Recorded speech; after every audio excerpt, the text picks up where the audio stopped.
questão de onde fica a consciência no cérebro, tem uma teoria que chama Global Workspace, o GW.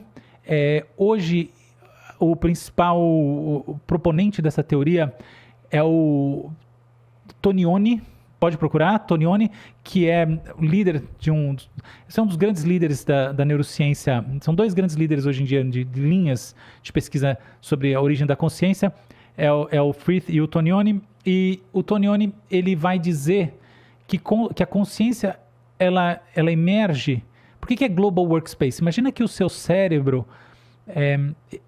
o seu cérebro, quando você olha a atividade neurológica em curso, ou seja, a pessoa andando, a pessoa falando, a pessoa dormindo e tudo mais, você registra muito isso, registra isso com um negócio chamado MEG, que é magnetoencefalografia, uma mistura de ressonância magnética com eletroencefalografia, mais ou menos, é um negócio muito mais complicado porque usa o magnetismo aqui e tal para gerar a atividade elétrica no cérebro, que hoje em dia não é grande coisa, mas quando surgiu era, e gera umas imagens de muita precisão no cérebro. Então, quando você usa essa máquina que gera imagens de precisão do cérebro, abrindo parênteses, você tem um problema que assim, ressonância magnética gera muita precisão espacial, sei o que está acontecendo em cada área do cérebro, mas a precisão temporal, a hora que ativa o pensamento, é muito ruim, porque ela está medindo o fluxo de sangue. Então, ela não pega nada, não tem nada a ver com pensamento, com nada disso. E tem eletroencefalografia, que é o EEGzinho, que pega sim, mas por outro lado, ele pega uma população neural enorme, então não tem precisão localizacionista alguma, você não sabe onde está acontecendo essa desgraça, essa ativação no cérebro. E aí tem essa máquina que faz um pouquinho dos dois, né?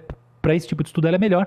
E aí, quando você pega esses registros todos de MEG e você desenha arquiteturas do cérebro, você põe o computador lá, inteligência artificial, para falar dela, para modelar os mapas de funcionamento do cérebro, você vê arquiteturas.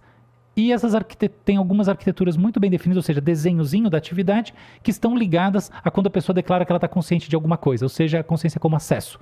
E isso é a base da Global Workspace Theory, que é essa GW, que vai dizer que, basicamente, o córtex pré-frontal vai funcionar como um grande hub de distribuição, um relé de redistribuição da atividade neurológica, e, em última análise, a consciência não emerge quando os estímulos chegam às áreas primárias do cérebro, nem quando ele é redistribuído para o córtex pré-frontal, mas quando essa rede como um todo atinge um grau de ativação suficiente e uma arquitetura específica para que ela tenha uma espécie de um flow próprio, ela se torna uma rede de ativação contínua, de baixo custo, etc. Tal, que o Frith do outro lado vai dizer, tá bom, vocês só estão vendo um caso especial de redução da energia livre, tá bom? Mas aí nesse caso tem sim uma estrutura localizacionista e basicamente ela é muito mais córtex pré-frontal do que o resto.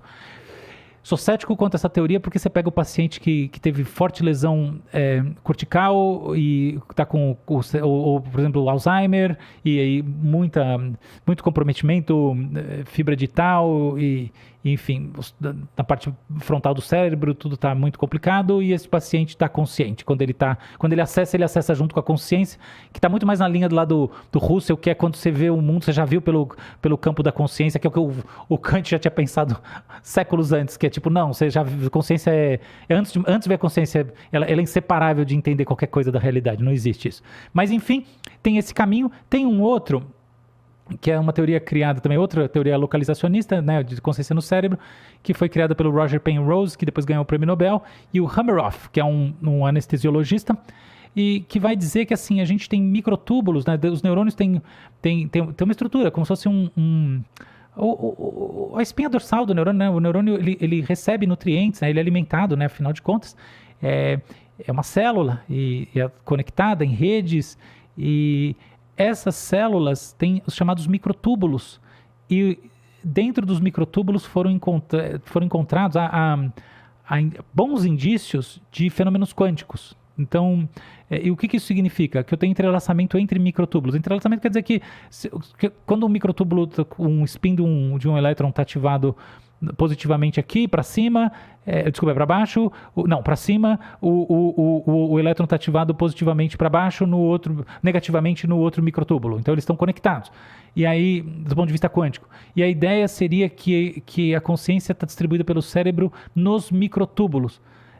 É até legal por um lado, porque de fato o fenômeno quântico acontece, mas na época que isso foi descoberto tinham poucos, hoje a gente já sabe que tem um monte desses fenômenos quânticos, a temperatura ambiente o que é raro, né? Mas, por exemplo, os pássaros sincronizam um pigmento que tem na retina com o magnetismo da Terra, por assim dizer, através de também faz uma espécie de entrelaçamento quântico para fazer migração em torno do planeta, e não necessariamente tem consciência no olho do pássaro, né? Ainda que eu estou falando do olho como sistema nervoso, que é a retina, a parte do sistema nervoso, não é bem verdade. Depois, quando você vê esse Hameroff falando, falta sofisticação, assim, a conversa não está no nível dessa discussão que a gente teve agora, com toda seriedade, de jeito nenhum. Está no nível muito pedestre, muito simplório. Ele fala, consciência, eu vi uma definição dele assim, na mesa importante. Não, consciência, eu prefiro dizer que consciência é aquilo que some quando a anestesia faz efeito e volta quando ela para de fazer efeito, sabe? Então, é tudo muito primitivo. E tem mesmo aquilo que o Roger Penrose fala, tem os seus adeptos e tudo, e o cara ganhou um prêmio Nobel, que não tem nada a ver com isso, o prêmio Nobel dele, isso que é bom quando tem muita gente que ganha um prêmio Nobel e aí, justamente por isso pode falar todo tipo de merda, mas assim, é muito pouco sofisticado o discurso, é um negócio muito simplório, define consciência de uma forma que ignora todos esses problemas, é como se ela fosse uma coisa em si, sabe, o mais trivial, não tem dois tipos, não tem nada, e ela surge porque tem fenômeno quântico, ninguém provou a correlação entre as duas coisas, então eu acho que essa teoria, ela talvez seja verdade, mas não há nenhum indício que seja porque esses caras estão falando que eles não estão falando nada de importante, ou nada que esteja bem fundamentado. Então, eu diria que a gente tem só uma teoria localizacionista e eu acho que ela também é fraca, portanto a gente não tem a menor ideia.